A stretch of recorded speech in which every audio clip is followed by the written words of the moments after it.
اعوذ باللہ من الشیطان الرجیم بسم اللہ الرحمن الرحیم۔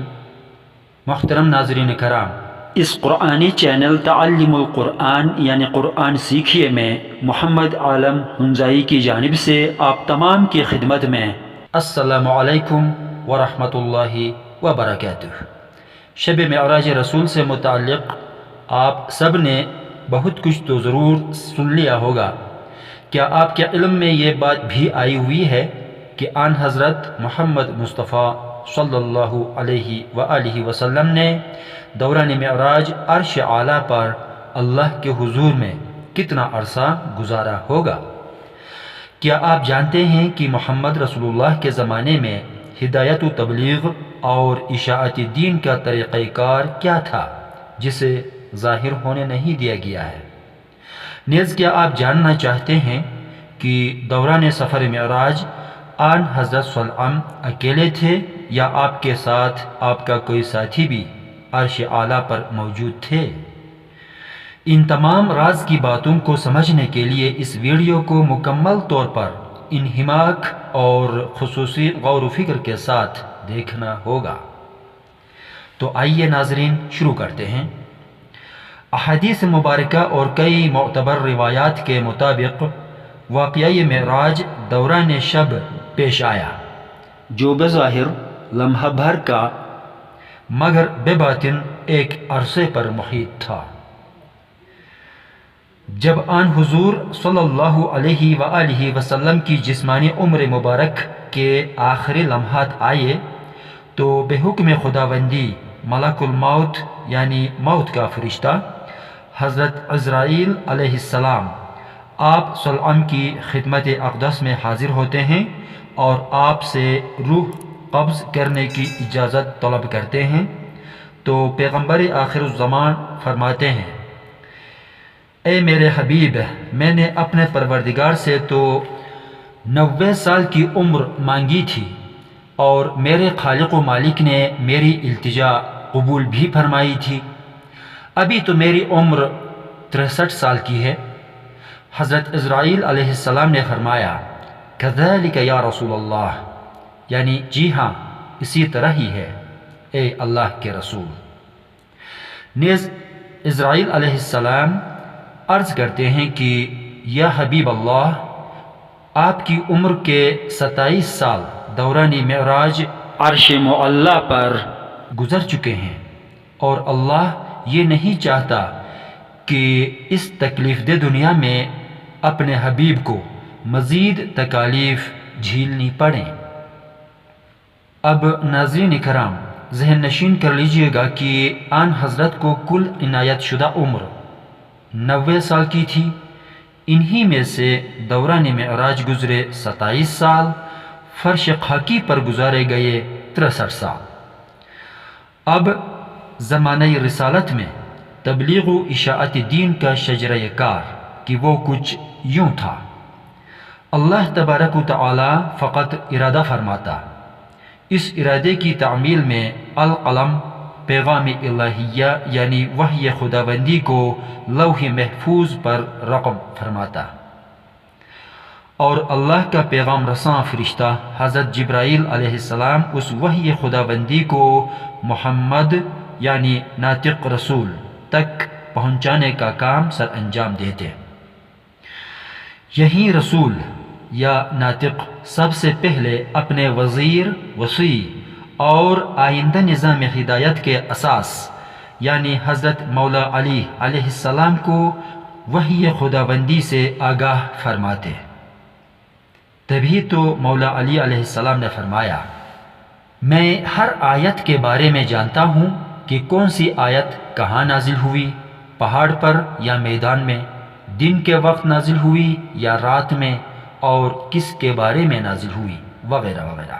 اور اساس یعنی مولا علی اپنے ماتحت امام کو اس وحی سے آگاہ فرماتے، اور امام اپنے ماتحت حجت اعظم یا کہ حجت اکبر اور باب بھی کہا جاتا کو اس وحی کی تعلیم دیتے، اور یہی حجت اعظم یا باب اپنے ماتحت 12 حجتان جزائر کو، اور وہ اپنے ماتحت کئی داعیان مطلق کو، اور پھر ان سے بے شمار داعیان محدود علم و ہدایت حاصل کرتے، اور ان کے ماتحت مأذون مطلق نامی شخصیات اس علم اور رشد و ہدایت کی اشاعت و تبلیغ کا کام سر انجام دیتے، اور پھر ان سے علم و ہدایت کے فیوز و برکات لینے والے مأذون محدود کہلاتے، جو نو مسلموں کی دینی رہنمائی فرماتے اور غیر مسلموں کے آگے تبلیغ کرتے، اور یہی نو مسلم افراد مستجیب کہلاتے۔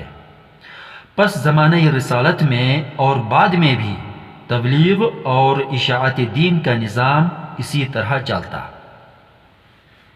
یوں وحی الہی کو ایک غیر مسلم تک یا پھر ایک نو مسلم تک پہنچنے میں، جسے مستجیب کہا جاتا، کل 12 مقامات بنتے ہیں، جنہیں حدود دین بھی کہا جاتا ہے۔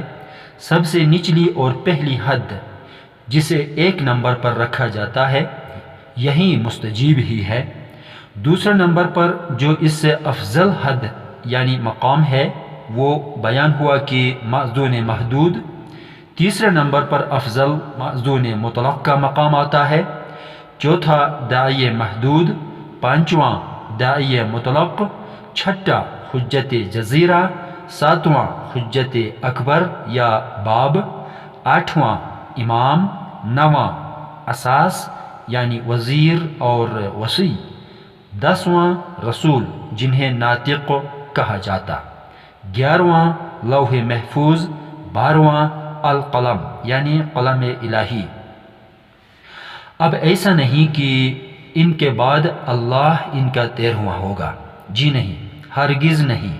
اللہ کی کوئی حد مقرر نہیں، کوئی مقام متعین نہیں ہے، اور وہ تو ان سب کا خالق و مالک اور پروردگار ہے، ذو الجلال والاکرام۔ اب جان لیجئے کہ دوران معراج آن حضرت کے کون سے ساتھی عرش معلیٰ پر آپ کے ساتھ موجود تھے؟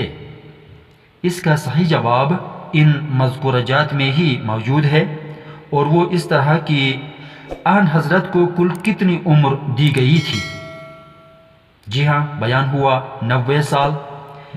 90 کے اس ہندسے کو اکائی میں تبدیل کیجئے، یعنی 9 جمع 0، حاصل آیا 9 نمبر، یاد رکھنا۔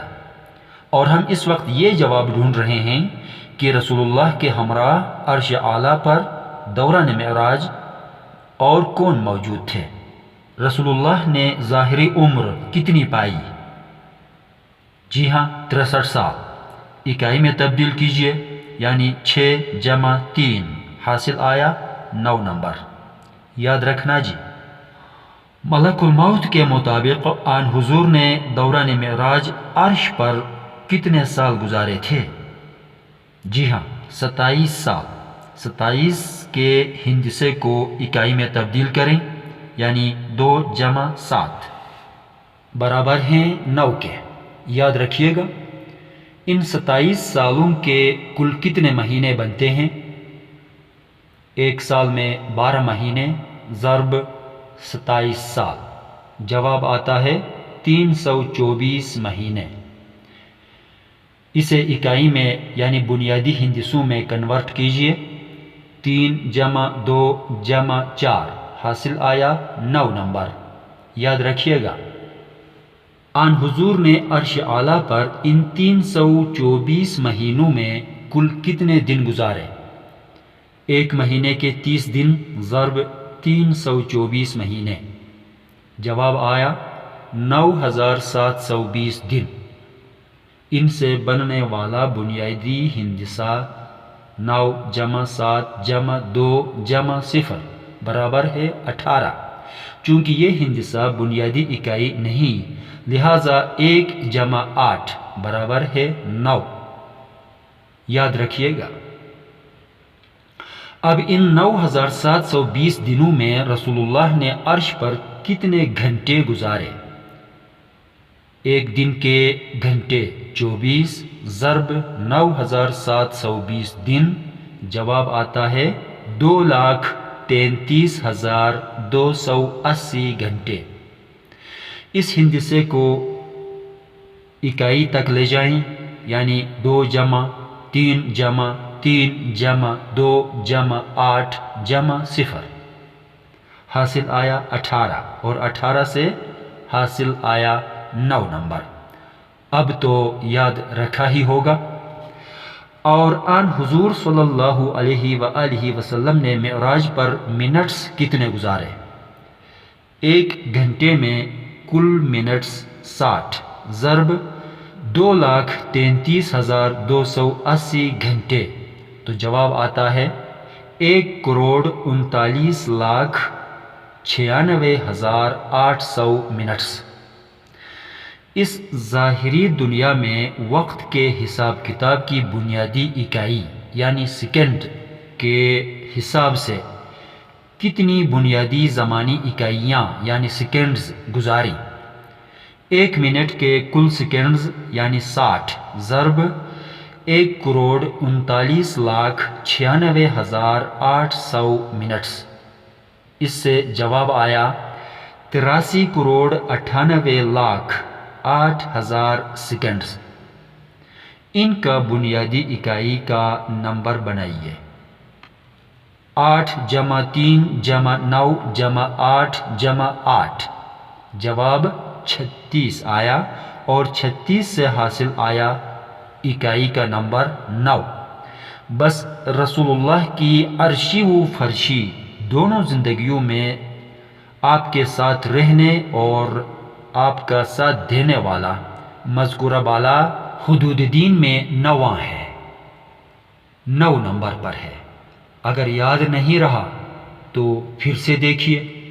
یہ تو تھا 27 سال کے بارے میں کہ 27 سالوں میں عرش اعلیٰ پر آپ کے ہمراہ اور کون صاحب موجود تھے۔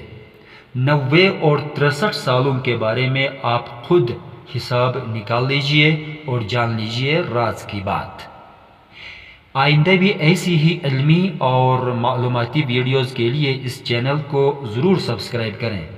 معراج رسول کی برکتیں، مسرتیں اور عقیدت مندیاں تمام مؤمنین کو مبارک ہوں، آمین۔